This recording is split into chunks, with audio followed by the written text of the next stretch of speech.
최근 교회는 세상 사람들로부터 좋은 소리를 듣지 못하고 있습니다. 그것은 과연 왜 그럴까요? 가만히 생각해 보면 교회가 하나님께서 원하시는 모습을 잃어버린 것이 아닌가 이렇게 생각이 되어집니다. 우리는 지난 3개월 동안 영적 전쟁을 준비하면서 에베소서의 부분들을 살펴보았습니다.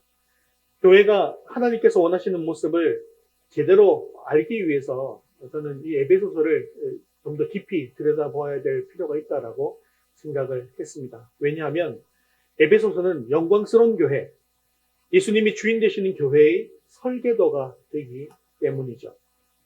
초대교회 지도자였던 교부 터툴리안의 글을 보면 초대교인들은 종종 불신자에게 전도할 때 당신들은 그리스도인들처럼 사랑하는 사람들을 본 일이 있습니까? 라는 말로 전도를 시작했다라고 합니다. 이렇게 얘기하면요, 모든 사람들이 다 그렇지요 라고 하면서 그 말에 수긍했다고 하죠. 이 말은 무엇입니까? 당시 교회가 하나님의 뜻에 따른 참으로 위대한 교회였다라는 말이죠. 그렇습니다. 건물이 크고 아름다워서 위대한 것도 아니고 또 성도들이 많아서 위대한 것도 아닙니다. 성도들이 전부 다 하나님의 말씀대로 살면서 예수님이 드러나는 삶을 사는 교회가 바로 위대한 교회라는 것이죠. 오늘부터 살펴보는 이 에베소서를 통해서 하나님께서 우리 교회를 이렇게 세우시고 또한 우리들도 이렇게 세워지는 은혜가 임하기를 간절히 바랍니다. 에베소서는 6장밖에 안 되는 아주 짧은 성경입니다. 그런데 그 내용은 결코 짧고 작지 않습니다. 에베소서는 사도 바울이 감옥에서 쓴 에베소 교회를 향한 편지이죠. 우리가 지난번에 먼저 살펴본 것처럼 바울은 에베소 교회를 위해서 계속해서 기도하고 있는 모습을 볼 수 있습니다. 1장에도 에베소 교회를 위한 기도가 나왔고 3장에도 기도가 나왔죠. 에베소라는 도시는 당시에 아주 큰 도시였습니다. 지금 에베소에 가보면 유적지들이 남아있는데요. 그 남아있는 유적지만 본다 할지라도 그 당시에 얼마나 대단한 도시였는가라는 것을 가늠해 볼 수가 있습니다. 특히 상업이 발달한 항구 도시였는데요. 상업의 발달로 인해서 아데미 여신을 숭배하는 큰 신전, 이 신전이 세계 7대 불가사의라고 하죠. 그리고 극장, 이런 크고 화려한 건물들이 많았습니다. 사람들은 풍요로웠고요. 근데 풍요로운 반면에 또한 퇴폐와 향락에 젖어 살았습니다. 그런데 반면에 교회는 보면 변변한 건물이 있는 것도 아니었고 든든한 목회자가 있는 것도 아니었습니다. 모두 다 새신자들이었어요. 그리고 조금이라도 먼저 믿은 사람들이 교회를 이끌어 나가는 그런 형편이었습니다. 유대인들도 있었고 이방인들도 있는 그런 섞여 있는 유대인과 이방인이 섞여 있는 그런 교회였기 때문에 자칫 잘못하면 분열될 위험도 있는 교회였습니다. 교회가 이런 상황이다 보니까 사도 바울이 감옥에 갇혀 있다 할지라도 소아시아 곳곳에 세워진 이 연약한 교회를 위해서 간절히 기도하지 않을 수 없었던 것이죠. 이렇게 바울이 기도하는 가운데 성령님께서는 교회 성도들에게 주어진 영광을 바울에게 보여주셨습니다. 바울은 이것을 보면서 너무나도 감격하였고 그래서 쓰게 된 편지가 바로 에베소서라는 것이죠. 교회의 영광이 이렇게 놀라운 것인가? 성도가 된다는 것. 교회가 된다는 것이 얼마나 놀라운 하나님의 계획하심인가? 라는 것을 깨달았다는 것이요. 사랑하는 성도 여러분, 눈으로 보기에 초라하고 작아 보이는 것에 속으시면 안 됩니다. 하나님께서 세우신 것은 겉으로 보기에는 비록 작아 보인다 할지라도 그 성도와 교회의 영광은 이루 말할 수가 없습니다. 사도 바울은 그 감격이 너무나도 컸기 때문에 그것을 에베소 교회에다가 써서 보내게 되었습니다. 그래서 에베소서를 받아본 이 에베소 교인들은 얼마나 큰 위로를 받고 또한 충격을 받게 되었을까. 교회란 바로 이런 것이구나. 초대교회가 다 그랬겠지만 그들은 사실 마음에 낙심이 되는 일도 많이 있었습니다. 하지만 그들은 에베소서를 읽으면서 말할 수 없는 힘과 위로를 얻었을 것입니다. 우리도 에베소서를 읽어가는 동안 우리의 신앙이 회복되고 교회를 향한 사랑이 새로워지고 교회에 대한 소망에 눈을 뜰 수 있게 되어지기를 바랍니다. 코로나 사태 이후로 교회를 향한 우리의 마음이 사실 많이 무뎌져 있습니다. 지금 한국교회 안에 교회의 영광을 찾아보기가 어려울 정도로 많은 위기 가운데 놓여 있는 것도 사실이죠. 에베소서를 묵상하면서 하나님이 계획하신 이 교회의 영광을 다시 한번 볼 수 있기를 바랍니다. 그래서 교회에 대한 기도가 회복되고 교회에 대한 비전과 소망이 다시금 일어나게 되기를 기대합니다. 먼저 에베소서의 목적이 무엇인지에 대해서 간략하게 설명을 드리겠습니다. 에베소서는 교회 공동체를 향한 메시지인데요. 교회 공동체의 정체성을 회복하고 바른 공동체를 건설하기 위한 목적을 가지고 있습니다. 그래서 하나님께서는 이 교회 공동체를 세우기 위해서 성도들을 부르셨고 또한 부르심에 합당한 성도들의 신실한 삶을 통해서 세상의 하나님 나라를 선포하게 하신 것이죠. 그래서 에베소서의 주제를 두 가지로 요약하면 이렇습니다. 첫 번째는 진정한 성도가 되는 것. 두 번째는 부르심에 합당한 신실한 일꾼이 되는 것입니다. 그래서 에베소서 전반부인 1장에서 3장까지는 하나님의 은혜로 교회의 구성원인 성도가 되어지는 그런 교리적인 내용을 담고 있습니다. 그리고 후반부 4장에서 6장까지는 하나님의 부르심에 합당한 열매를 맺는 신실한 일꾼에 대한 내용을 담고 있는 것입니다. 그래서 우리가 잠시 또 5월 달에 5장과 6장 이렇게 좀 살펴보았지 않습니까? 보니까 부부 간에 또 부모와 자녀 간에 그리고 종과 주인 간의 관계에서 어떤 관계를 맺어야 되는가 이런 것들 아주 구체적인 것들을 보여주는 모습을 우리가 볼 수가 있었죠. 그래서 우리가 함께 이 에베소서를 묵상하는 가운데 내가 교회로 또 성도로 부름받았다는 사실을 잘 깨달으시고 어떻게 부르심에 합당한 신실한 삶을 살아갈 것인가에 대해서 고민하는 시간이 될 수 있기를 주님의 이름으로 축원합니다. 우리 첫 번째 같이 읽겠습니다. 부르심의 확신을 가진 교회. 네, 오늘 본문은 에베소서의 서론입니다. 이 서론에서는 에베소서의 저자, 수신자와 그리고 인사말이 간략하게 기록되어져 있습니다. 그러나 간략하게 기록되어져 있다고 해서 절대로 이 내용이 가벼운 내용은 아닙니다. 하나하나 살펴볼까요? 우리 1절 상반절 말씀 같이 읽겠습니다. 하나님의 뜻으로 말미암아 그리스도 예수의 사도된 바울은 에베소서를 시작하면서 저자의 이름을 밝히고 있습니다. 저자의 이름을 밝힐 뿐만 아니라 그 이름만을 말하는 것이 아니라 자신이 어떤 인물인가에 대해서 밝히고 있죠. 그것이 무엇입니까? 하나님의 뜻으로 말미암아 그리스도 예수의 사도된 바울입니다. 이 말은 에베소서를 읽는 사람들이 바울을 바라볼 때 단지 존경받는 스승 정도로만 볼 것이 아니라 하나님의 뜻에 따라 그리스도 예수의 사도로 임명된 자가 쓴 글이라는 사실을 명심하고 읽어야 될 것을 이야기하는 것입니다. 즉 바울이 기록한 이 성경은 단지 인간의 학문적인 경륜이나 경험적인 지식으로 인간적인 생각으로 쓴 편지가 아니라는 것입니다. 그리스도 예수의 사도로서 그리스도의 권위를 가지고 성령의 영감을 받아서 기록한 하나님의 말씀이다라는 것을 분명히 밝히고 있는 것입니다. 우리도 이 말씀을 읽을 때 하나님의 권위 앞에 서서 하나님의 음성으로 들을 수 있기를 바랍니다. 또한 하나님의 마음을 품고 하나님의 뜻을 분별하는 시간이 될 수 있기를 바랍니다. 바울이 기록한 대부분의 서신서에 이런 표현들이 기록되어 있는 것을 볼 수가 있습니다. 그는 언제나 자기가 하나님의 뜻에 따라서 사도로 부르심을 받았다라는 확신을 가지고 살았습니다.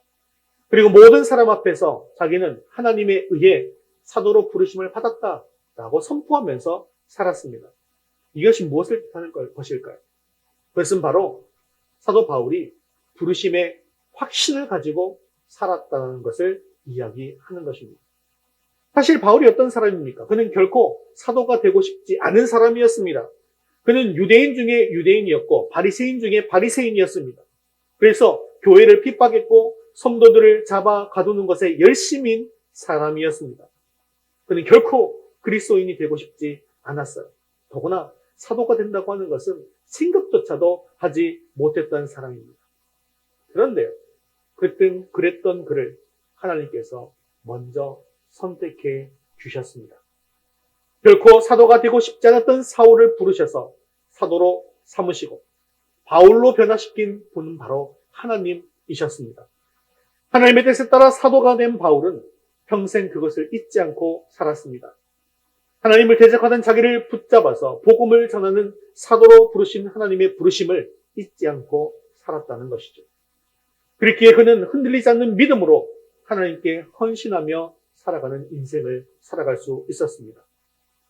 감옥에 갇혀도 수없이 매를 맞는다 할지라도 여러 번 죽을 뻔한 위험을 당했지만 이 부르심에 확신이 있었기 때문에 복음을 향한 그의 열정과 헌신을 빼앗기지 않을 수가 있었다라는 것이죠. 사도 바울은 하나님의 뜻, 즉 하나님의 목적과 계획 가운데 자신이 그리스도의 사도가 되었다라고 고백하고 있습니다. 그래서 바울은 하나님의 뜻 안에서 그 인생의 목적을 발견할 수 있었으며 그리고 그 목적에 집중하는 삶을 살 수가 있었습니다. 그렇다면 여러분은 하나님의 뜻 가운데 어떤 삶에 집중하고 어떤 삶을 지금 살아가고 있습니까? 참으로 성공하는 인생은요, 자신의 목적이 무엇인지를 분명하게 알고 그 목적을 향해서 걸어가며 살아가는 인생입니다. 오늘날 우리가 왜 쉽게 포기하고 왜 쉽게 낙심하게 됩니까? 나를 부르신 하나님의 이 부르심을 잊어버리고 살아가기 때문에 그렇습니다. 사랑하는 성도 여러분, 여러분들이 살아가는 삶의 현장과 과정과 교회에서 이 하나님의 부르심을 확신하고 살아갈 수 있기를 바랍니다. 부르심을 확실하고 살아간다라고 하는 것은 열매 맺는 삶을 이야기하는 것인데요. 이에 대해서 예수님께서 요한복음 15장 16절에 이렇게 말씀하고 있습니다. 같이 읽겠습니다. 너희가 나를 택한 것이 아니요 내가 너희를 택하여 세웠나니 이는 너희로 가서 열매를 맺게 하고 또 너희 열매가 항상 있게 하여 내 이름으로 아버지께 무엇을 구하든지 다 받게 하려 함이라. 아멘. 그렇습니다. 부르심을 확신하는 사람은 결코 포기하지 않습니다. 반드시 열매를 맺습니다. 바울은 이 하나님의 부르심이 있었기에 감옥에 갇힌 몸이라 할지라도 복음을 포기하지 않았습니다. 복음의 열매를 포기하지 않았습니다. 이 부르심이 있었기 때문에 많은 믿음의 선진들은 생명까지도 아끼지 않는 헌신적인 삶을 살 수 있었던 것입니다. 그들을 부르신 하나님께서 오늘 우리들도 강력하게 부르고 계십니다. 세상을 변화시키러 가정과 교회를 변화시키고 든든히 세우기 위해서 우리들을 부르고 있습니다. 나를 부르신 이 하나님의 부르심을 확신하시고 오늘도 믿음으로 열매 맺는 삶을 살아가시는 저와 여러분 될 수 있기를 주님의 이름으로 축원합니다. 우리 두 번째 같이 읽겠습니다. 성도들과 그리스도 예수 안에 있는 신실한 자들인 교회. 우리 1절 하반절 말씀 같이 읽겠습니다. 에베소에 있는 성도들과 그리스도 예수 안에 있는 신실한 자에게 편지하노니. 에베소서는 수신자 호칭이 두 가지로 나타나고 있는데요. 그래서 에베소에 있는 성도들과 그리스도 예수 안에 있는 신실한 자들 두 그룹에게 보낸 편지가 아닌가 생각할 수가 있습니다. 하지만 헬라어 성경 원본을 보면 정관사가 하나밖에 쓰여져 있지 않는 것을 보면 두 그룹이 아니라 한 그룹이라는 것을 알 수가 있죠. 그래서 이 문장을 헬라어 원문대로 만약에 번역을 한다면 그리스도 예수 안에서 신실한 에베소에 있는 그 성도들에게 라고 번역할 수가 있을 것입니다. 그러나 한 그룹이지만 특징은 두 가지 특징으로 설명을 하고 있는 것이죠. 그 특징은 바로 에베소에 있는 성도들이라는 것이고 또 그리스도 예수 안에 있는 신실한 자들이라는 두 가지 특징입니다. 에베소서 서론에서만 이렇게 말씀하는 것이 아니라 에베소서 전체에서 이런 구도로 진행되고 있습니다. 아까 에베소서는 두 부분으로 나눌 수 있다고 했죠. 1장에서 3장까지 그리고 4장에서 6장까지. 그래서 1장에서 3장까지는 성도가 어떤 사람들인가에 대해서 설명하고 있는 것이고 그리고 4장에서 6장까지는 신실한 자들은 어떤 삶을 살아가는가? 이렇게 말씀하고 있는 것입니다. 즉 하나님의 참된 백성은 진정한 성도이면서 동시에 신실한 일꾼이 되어야 한다는 것을 이 본문은 분명하게 말씀하고 있는 것입니다. 즉 본문을 통해서 우리가 회복해야 할 신앙의 정체성이 무엇인가 하는 것을 우리가 보게 된다는 것이죠.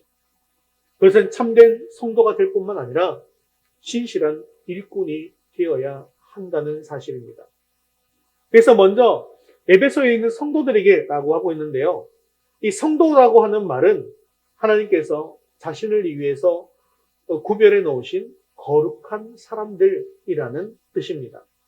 그래서 이 성도라는 말에는 두 가지 소속의 개념이 있습니다.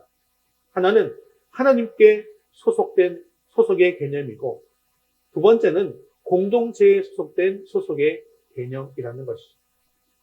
그래서 우리가 성도라고 하면 내가 하나님의 소유된 백성입니다 라고 고백함과 동시에 내가 교회 공동체에 소속된 지체입니다 라는 사실을 인정하는 거라는 것이죠. 그래서 이것이 나에게 분명한 사실이 될 때 우리는 성도라는 말을 쓸 수가 있습니다. 만약에 반대로 얘기한다면 내가 하나님의 것임을 인정하지 못하는 사람 또는 내가 교회의 중요한 지체 역할을 감당해야 하는 것을 인정하지 못하는 사람은 성도가 될 수 없다라는 것이죠. 그래서 에베소서에는 타락한 인간이 어떻게 하나님의 소유가 되는 것이며 교회의 지체가 될 수 있었는가에 대해서 분명하게 설명하고 있는 것입니다. 특히 전반부 3장에 걸쳐서 성도가 어떤 사람인가에 대해서 세 가지로 말씀하고 있습니다. 즉 성도는 영적인 축복을 받은 사람이고 또 영적인 변화를 경험하는 사람이며 영적인 비전을 소유한 사람이라는 것이죠. 바울은 1장에서 이들이 바로 영적 축복을 받은 사람이다 라고 말씀하고 있습니다. 그들은 하나님의 은혜로 구별되었고 복음을 듣고 믿어서 성령의 인치심으로 신령한 복을 받은 사람들이다 라고 말씀하고 있는 것이죠. 그리고 2장에서는 그들이 영적인 변화를 경험한 사람이다 라는 것을 말씀합니다. 허물과 죄로 죽었던 그들은 하나님의 은혜로 다시 살리셔서 하나님 나라의 시민이 되게 한 영적 변화를 경험한 사람이라는 것이죠. 그리고 마지막 3장에서 그들은 영적 비전을 품은 자들이다 라고 말씀하고 있습니다. 교회의 중요한 구성원이 된 그들을 통해서 하나님이 이루시고자 하는 비밀을 깨닫고 비전을 품고 담대함과 당당함으로 나아가는 자들이라는 것이죠.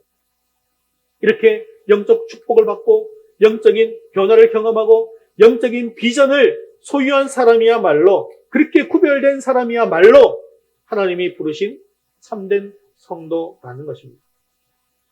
교회는 얼마나 좋은 건물이 있는가, 얼마나 많은 사람이 모이고 있는가가 중요한 것이 아닙니다. 참된 성도가 얼마나 많이 있느냐가 중요합니다. 참된 성도가 많다는 말, 그 말은 바로 구별된 사람이 많다는 뜻입니다. 얼마나 많은 구별된 사람이 모이느냐가 그것이 바로 교회의 영적인 수준을 나타내는 것이죠. 이렇게 우리 교회에 구별된 성도들이 일어나기를 바랍니다.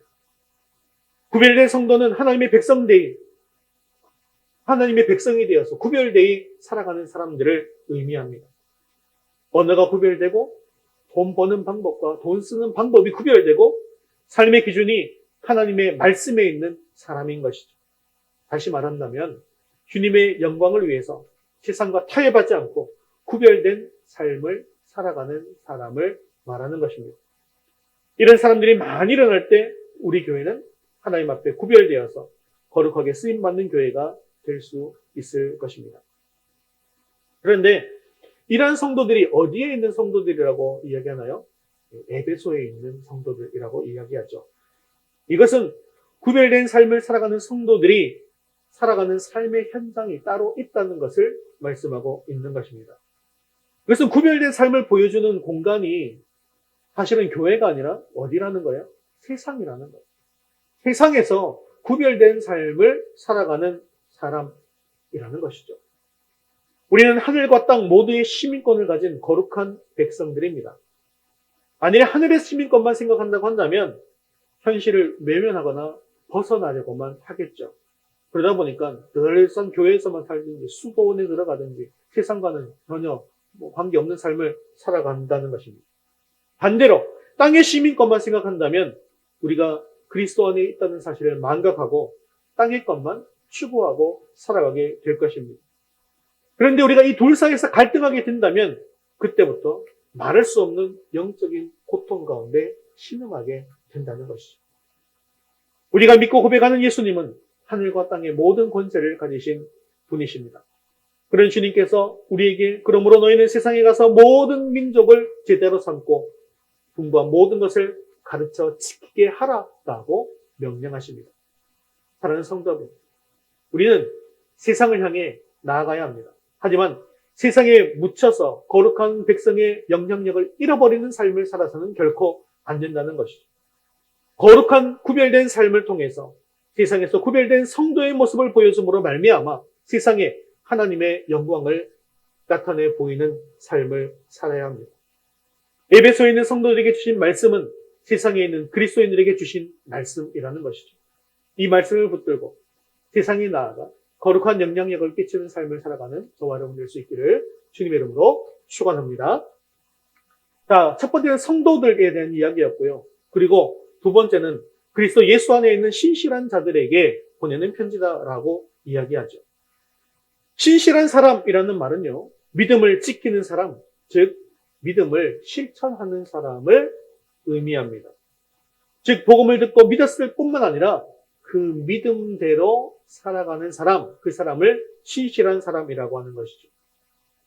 우리는 모두 예수 그리스도를 믿음으로 그리스도인이 다 되었습니다.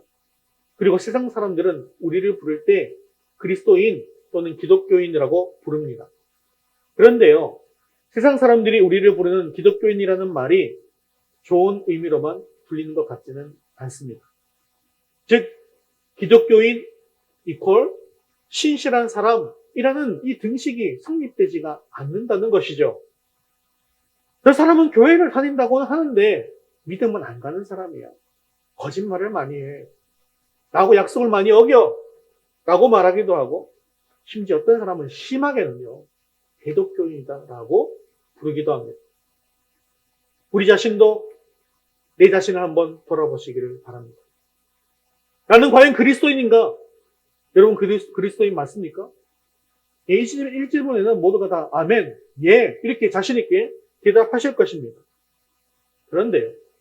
과연 나는 신실한 사람인가? 라고 질문했을 때 자신 있게 대답할 수 있는 분이 계십니다. 나는 늘 믿음을 지키면서 살았어. 나는 누구와의 약속도 어긴 적이 없어. 나는 거짓말을 하지 않아. 이 질문에 자신 있게 대답할 사람은 아마 많지 않을 것입니다. 왜냐하면 우리 자신을 돌아보면 내가 그리스도인이라는 것과 신실한 사람이라는 것을 별개로 생각하고 있기 때문이라는 것이죠. 구원은 은혜로 받는 것이지 행함으로 받는 것이 아니라는 생각이 우리에게 있는 것입니다. 하지만 우리가 반드시 기억해야 할 것이 있습니다. 구원은 행함으로 받는 것이 아니지만요. 우리의 구원은 행함을 위한 것임을 알아야 한다는 것입니다. 그러므로 우리는 그리스도인이라는 말과 신실한 사람이라는 말을 같은 개념으로 생각하셔야 한다는 것입니다. 그리스도인은 행함의 열매가 있는 사람이고 이것이 확실해야 한다는 것이죠. 사랑하는 성도 여러분, 우리 매일매일의 삶이 주님 안에 거하시는 삶이 되시기를 바랍니다. 그래서 신실한 열매를 맺어서 세상과 교회와 하나님에게 신실한 사람으로 인정받는 저와 여러분 될 수 있기를 주님의 이름으로 축원합니다. 우리 세 번째 같이 읽겠습니다. 은혜와 평강이 넘치는 교회. 우리 2절 말씀 같이 읽겠습니다. 하나님, 우리 아버지와 주 예수 그리스도로부터 은혜와 평강이 너희에게 있을지어다. 아멘. 인사말에서 마지막으로 사도 바울은 에베소의 성도들에게 은혜와 평강을 말씀하고 있는데요. 우리 성도들에게 있어서 은혜는 처음이고 평강은 마지막입니다. 왜냐하면 우리는 은혜로 말미암아 구원받게 되었고 그리스도인의 삶을 시작할 수 있게 되었기 때문입니다. 그래서 은혜는 시작점이라고 할 수 있습니다. 그렇다면 이 은혜 받은 자의 마지막이 무엇일까요? 그것은 바로 평강입니다. 가브리엘 천사가 마리아에게 나타나서 이렇게 인사했습니다. 은혜를 받은 자여 평강을지어다. 마리아가 이런 인사를 받았을 때 그는 결코 평안할 수가 없는 소식을 들은 것이었습니다. 왜냐하면 그 소식은 처녀가 잉태할 것이라는 소식이었기 때문이죠. 정말로 부담스러운 소식 아니겠습니까? 가능하다면 이것은 경험하고 싶지 않은 그런 일일 것이었습니다. 그런데 그녀가 은혜를 받으니까 비로소 평강해졌다라는 것이죠. 평안해지니까 그녀는 이렇게 고백하게 되었습니다. 누가복음 1장 38절 말씀 같이 읽겠습니다. 마리아가 이르되 주의 여종이오니 말씀대로 내게 이루어지이다 하매 천사가 떠나가니라. 아멘. 그렇습니다. 바로 이것이 은혜 받은 증거입니다. 우리가 은혜를 받으면 부담이 없어지는 거예요. 우리가 은혜를 받으면 염려도 없어집니다. 우리가 섬기고 봉사하는데도 부담이 되고 짜증이 되고 염려가 되는 이유는 은혜가 떨어졌기 때문입니다. 은혜가 없으면 평안하지도 않고 평강도 사라지게 되는 것입니다. 그렇기 때문에 우리가 평안을 잃어버렸다라고 한다면 가장 먼저 은혜를 사모하면서 은혜의 보좌의 자리로 나아가야 한다는 것이죠. 그런데 이렇게 은혜가 떨어질 때 우리는 보통 힘들고 어렵고 염려가 되니까 섬김과 봉사의 자리를 내려놓는 것으로 해야 되겠다라고 해결하는 것이죠. 하지만 이것은 결코 근본적인 해결책이 아니지 않습니까? 그렇기 때문에 결코 평안하지가 않습니다. 우리에게 기쁨이 사라진 이유는요, 삶이 힘들어서가 아닙니다. 은혜가 떨어졌기 때문입니다. 하나님의 은혜를 누리지 못하는 사람에게 있어서 고난이 닥치면 그저 고난일 뿐입니다. 하지만 은혜 안에 사는 사람에게는 고난도 하나님의 은혜를 경험하는 통로가 될 수 있습니다. 하지만 하나님의 은혜를 사모할 줄 모르고 하나님의 말씀을 귀한 줄 모르고 살아가는 사람들에게는 하나님께서 주시는 은혜와 평강이 없다는 것이죠. 사도 바울은 이 은혜와 평강이 하나님 우리 아버지와 주 예수 그리스도로부터 온다고 말씀하고 있습니다. 이 말씀처럼 오늘날 저와 여러분들에게 하나님의 은혜와 평강이 넘칠 수 있기를 주님의 이름으로 축원합니다. 그리에 변함없이 주님을 사랑하고 마지막까지 구별된 삶을 살아가는 저와 여러분 되시기를 간절히 바랍니다. 말씀을 맺겠습니다. 사도 바울은 우리들에게 필요한 변화가 있다, 변화가 존재한다라고 말씀하고 있습니다. 그것은 우리가 진정한 성도가 되는 것, 그리고 그리스도 예수 안에 신실한 자가 되는 것이라고 말씀하고 있습니다. 그런데 우리가 이것이 분명하지 않으면 힘이 없습니다. 능력이 없습니다. 왜냐하면 예수 그리스도를 믿음으로 성도가 된 것은 같지만 하나님의 백성으로서 살아가는 삶의 목적과 방향이 분명하지 않기 때문이죠. 그래서 성도들은 많다라고 하지만 그리스도 예수 안에 신실한 일꾼이 되고자 하는 사람을 만나기는 참으로 어렵게 된 것입니다. 사랑하는 성도 여러분, 오늘부터 우리는 확신의 삶을 시작하게 되어지는데요. 이 확신의 삶의 과정 하나하나가 바로 믿음으로 성도가 된 사람들이 하나님의 백성으로서 하루하루 살아가는 훈련을 하는 과정입니다. 훈련은 참 힘든 일입니다. 하지만 이 힘들어도 이 훈련을 잘 해 나갈 수 있게 되어지기를 바랍니다. 또한 계속되어지는 이 에베소서 묵상을 통해서도 우리를 부르신 하나님의 부르심에 확신을 가지시고 부르심에 합당한 열매를 맺고 살아감으로 말미암아 우리 가운데 은혜와 평강이 넘치는 삶을 살아갈 수 있게 되어지기를 주님의 이름으로 축원합니다.